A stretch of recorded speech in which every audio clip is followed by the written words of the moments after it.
Hello there, my friend, and welcome back to the Doing What Matters podcast. I am really glad that you are here, whether you are a longtime listener and you're back week after week, or whether this is your very first or maybe even only your second time to ever listen in to the podcast. Thank you so much for being here and spending this time with me. I know your time matters, and I appreciate you listening in. Now, here is where we're at in the podcast right now. We always talk around things that matter, both in life and in business. And as a business owner, I actually coach a lot of other business owners. And as I've been doing that work, I've actually come up with a process that I use with a lot of my clients called the 7 Ps of business. So we are in the middle of this series that I've been doing around the 7 Ps of business. This is actually our third week in the series. You can go back, starts with episode 282, and you can catch up. So 82, 83, this is episode 284, and you can catch up with the series. With each episode is also a download that you can get. So if you listen to all 8 of these episodes that we're going to do, you'll have a complete outline of these 7 Ps of business. So episode 282 had a download that was the real life process /7. Episode 283's download was the real life process.com /purpose, because that was the first P that we talked about, was getting our purpose together, our mission, our values, and our 3-year vision. And then this week, the download is the reallifeprocess.com /plan, PLAN, because we're going to talk about how to take that mission that you have, that calling that you feel like you have to the work that you do, and that you've written out, and those values and that 3-year vision. And we're actually going to start putting it into a plan for yourself if you work as a solopreneur, or for yourself and your team if you have contractors or employees that you work with. So we're going to dive in today to this second P of the 7 Ps of business, and that is the word plan.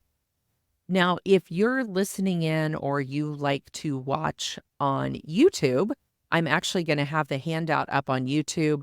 You can watch, you can follow along, you can see what I'm talking about as I walk through these 7 Ps, which, let me just name all 7 of them for you: purpose, plan, product, particulars, processes, problems, and people. Those are the 7 Ps. And we're kind of looking at them in a certain order, but it actually, as a business owner, you're going to be referencing all of these. You're going to be working on some of them harder than others in different seasons.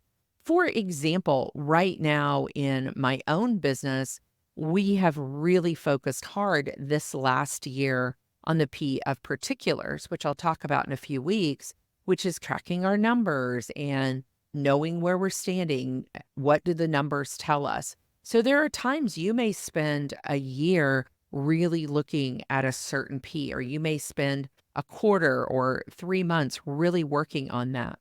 We've also been working really hard on our processes. So in that episode 282, you go back and you listen through that episode, I actually have you rate what is the P you need to work on the most. We're pretty solid in purpose and plan. I've made that, and even the products that we sell and the services that we offer. But we had to work hard last year on particulars and processes. So I'm just saying they all belong. They're all part of this work you do as a business owner. But today I want to dive into a little more detail around plan. So here we go. So there's 3 things I think in plan that will help you move your business forward. One is that you yourself, as the business owner, do the work, and you have a quarterly time that you take to continue to cast vision and set vision. So I call that a quarterly vision meeting. The second thing we're going to talk about is quarterly projects. What are the things that come out of that vision meeting that you have as a business owner that you want to work on yourself or you're sharing with your team that you're working on? So that's the quarterly projects. And then the third thing that I really think in planning that helps us run our businesses well once we have a team is how to just have a great meeting for our team. Out of meetings should come forward motion and plan. We should be implementing the plan, coming together and having those meetings. Now, if you don't have a team yet, that's okay. That's part of the growth that we have. When I first started out back in 2016, 2017, I didn't have a team either.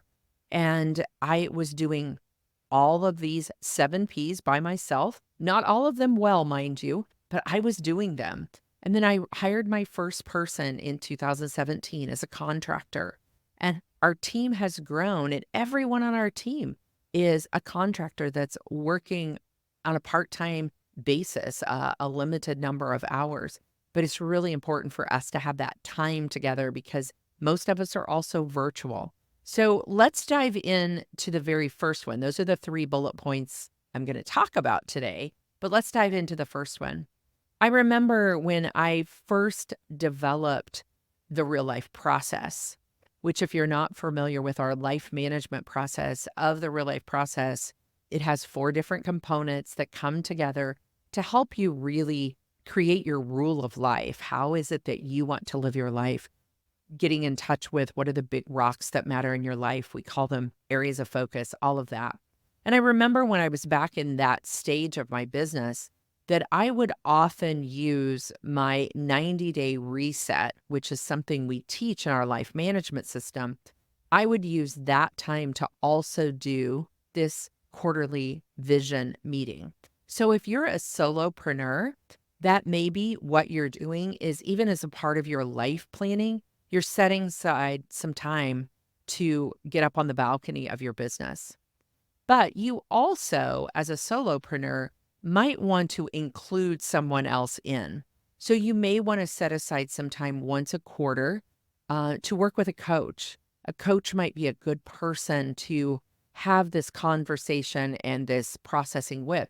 You might want to schedule a little bit of a longer session, a 90-minute or 2-hour session with a coach.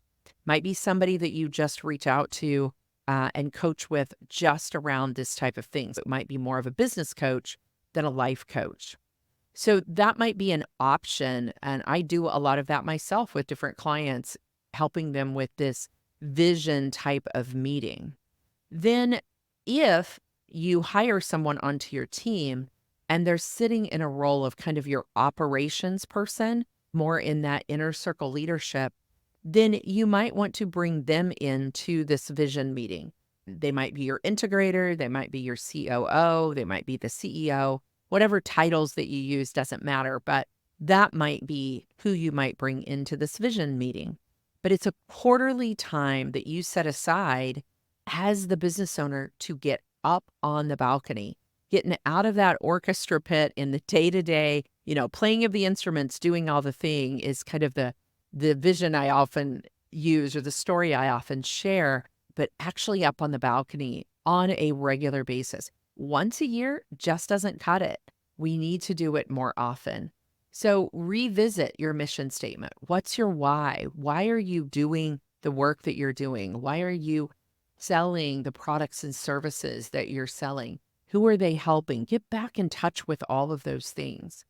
Remember your values, the values that you've set up. If you have a team, the values that you're sharing with your team, and then revisit that list of vision statements that you've put together, those 8, 10, 15 statements of where you want to be in the next 3 years. And if you're not familiar with those, go back and listen to 283, the past episode around purpose, to see how to get those vision statements. There's something that's numerical that you're tracking, but revisit those. Make sure they're all still aligning. How do you feel about them? Do they all still feel that they're stretch you a little bit, but yet they are attainable as well?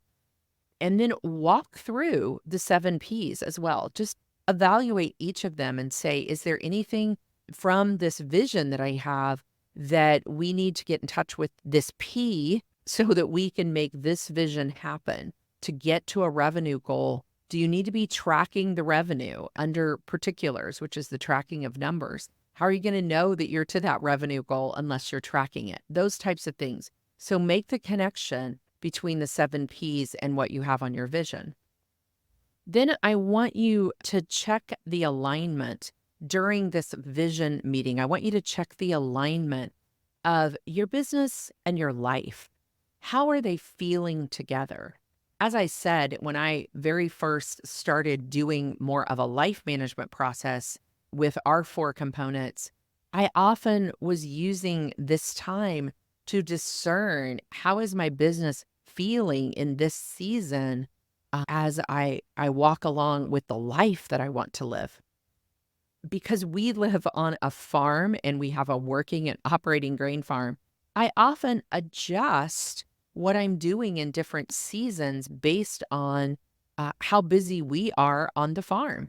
I want to, as my husband is busier and working longer hours, I may want to have an extra day a week off that I am able to be available to them in that season as they're busy on the farm. I want to be a part of that. It's a part of my life. So that's just an example of how you might adjust what you're working on in the next 90 days and how much you're putting on your plate based on what's going on in your life, what's going on with your family, with your kids. What big events might you have coming up? Do you have a wedding, or do you have a big travel or vacation plan, which is going to affect your business in the next 90 days? Now, as your team gets bigger and you grow more and more, you may be able to, that won't affect as much because you've got a team that can step in and keep the machine running while you're gone, keep the sales going, keep all the numbers tracking, run the meetings, all those types of things. But in that first 1 to 3, 1 to 5 years, you're a little bit more hands-on with. So check the alignment of that.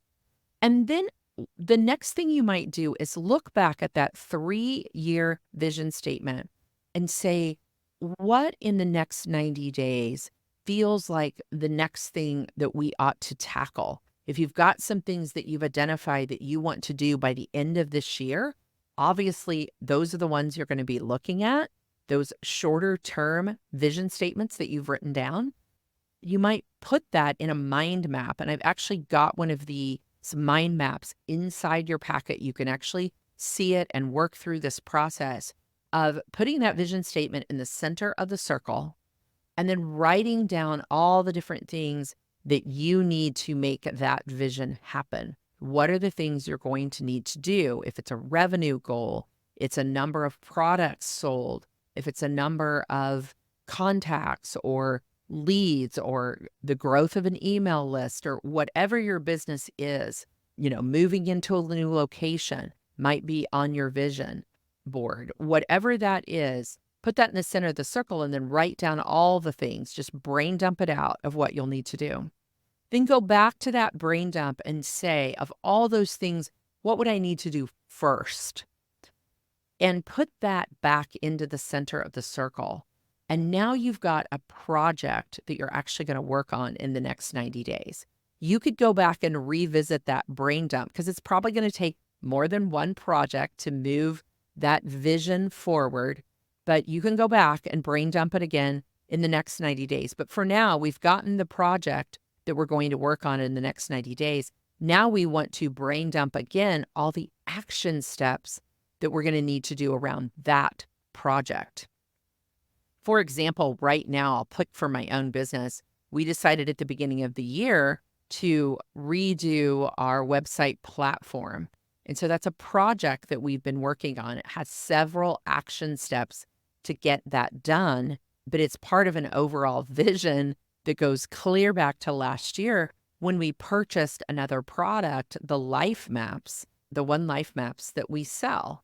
And so when we bought that product on board, we knew we needed to redo our website. So to get to some vision around the entire business, we needed a website. So that's our project. And we have actionable steps to make that project happen by the end of this month, actually, here in June of 2024. And so we'll be launching all of that out this summer. So I have many actionable steps around that.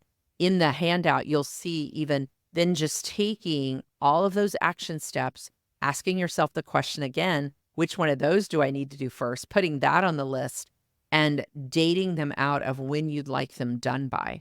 Now, you might use task management software to move these projects forward, either a place to hold it for yourself or a place to hold it for yourself and the team. But you also can just do it on a piece of paper. That's actually absolutely fine. And you've got that paper that you can refer to. So, totally up to you how you make the behind the scenes of this work. But the idea is taking the big vision, coming down to which vision am I working on that I want done by the end of this year, and which project out of that do I get down to an actionable plan. And then I put that plan into steps. I give it some end dates that I want it done by. This is where we get caught if we don't do the work of projecting it all the way out to action steps. Especially once you start to add in a team, they won't know what you want them to do unless you go through, and they might do it with you. What are the projects? What are the action steps that they're working on? And you've assigned them out to them. This is so important and critical. So you don't want to be frustrated as the owner of your business as to why didn't this get done? And maybe it's because it wasn't actioned out. It doesn't have a plan. It doesn't have actionable steps that we're working through with assigned and completed dates. So you're not checking back in on it all the time and wondering if it's happening and wondering if things are get done and are moving forward with these projects. People often ask me, how do you get so much done? How does your team get so much done? It's because we use this system in our business of having a plan. So the next part I want to talk about is great, we have a plan, all of those things. But if you have a team, now this is not going to apply as much if you're a solopreneur, but if you have a team, how do you keep them on track? And I do think it comes through having a good meeting. A good meeting will implement good plans and will keep good plans implemented. So again, in the document, in the handout that I have a little meeting agenda that I think is just a great way to, you could do this in an hour. We usually use 75 minutes on our team. And there's just 4 different areas that you're going to hit on. Again, these all start with P. I don't know why. P's becoming my favorite letter, I guess. But the first part in your meeting is about 15 minutes or so with people, especially if you're virtual. Like, let's just connect. Now, this doesn't matter. If you only have one person, you're still having a meeting. As soon as you hire a contractor, you're having a consistent meeting on a regular basis. So consistent to me means once a month. Now, depending on your business, you might need twice a month, but for the most part, most businesses can get by with a once a month staff or team meeting. And then you might have little side meetings with some key people, some inner circle people, but don't meeting yourself to death. If you do a good meeting, you can move forward from there. So the first 15 or 20 minutes, just connect with your people. Just maybe you have a question you want to ask them, and everybody goes around the room and shares, either personally or professionally. You give some opening thoughts. Just spend 15 minutes or so just reconnecting with one another. And then dive right into the plan. What is the plan in this 90 days? What are the 2 to 3 projects that your company is working on, that your business is diving into? Usually more than 3, unless you have a larger team and people are really owning that project and driving it forward. Usually 2 to 3 is a great number for you to make progress. Remember, you're going to do this 4 times a year. So 4 times a year, you're coming into new projects that you're doing. So next is plan, revisiting what is the plan? What are the things that you're honing in? Everybody gives reports, all of those things. You might do a particulars report here. If someone is tracking the numbers or if you're tracking the numbers, you might share here during this part of the meeting. Then the next part of the meeting is actually some time, about 30 minutes or so spent on problems. And we're going to talk about that in a few weeks, but I want you to know there's time in the meeting to address problems. You'll want to have a system where you keep track of any little problems that come up. Many times in the meeting, you can address a problem really quickly and you might be able to kick it out really quick. So, it might be something like, where are we storing that? And go, okay, let's clarify that. And you get it done. Other problems might need a extra 15 or 20-minute meeting to solve the problem. If you get to talking about it and it feels like, wow, this is a broken down process or system, which we're also going to talk about, then you might have to schedule something else with whoever's involved in that problem if you can't solve it right there in the meeting. But you'll be surprised at how many things can be solved in 5 minutes or less. And if it's more than that, it's probably a process issue. And so you're going to need to dive into it a little bit deeper or come back to it in a separate meeting. So solve one big problem if you can, several little ones, and then schedule anything out that get your calendars out right then and schedule the next. Then the last P in your meeting is the possibilities. Get people back up on the balcony to dream and share possibilities, share affirmations, upcoming thoughts that you're having as the business owner, wins from the month that they've heard from clients. Let the team share wins. Let them dream a little bit and have possibilities as well. So those are the 3 areas that I think are vital in this area of having a good plan. First is your own vision meeting, you yourself leading well as the leader. The second is those quarterly projects, breaking those down so you have a plan for the next 90 days. And third is if and when you have a team, running a great team meeting that keeps the plan moving forward. So that is our second P in our 7 Ps of business. I hope you're enjoying this series. If you are, I would love for you to hop out to your favorite podcast place that you listen and give us a review of the podcast. You can also give a review on the YouTube channel if you're watching us there. And that just helps us get the word out about the Doing What Matters podcast.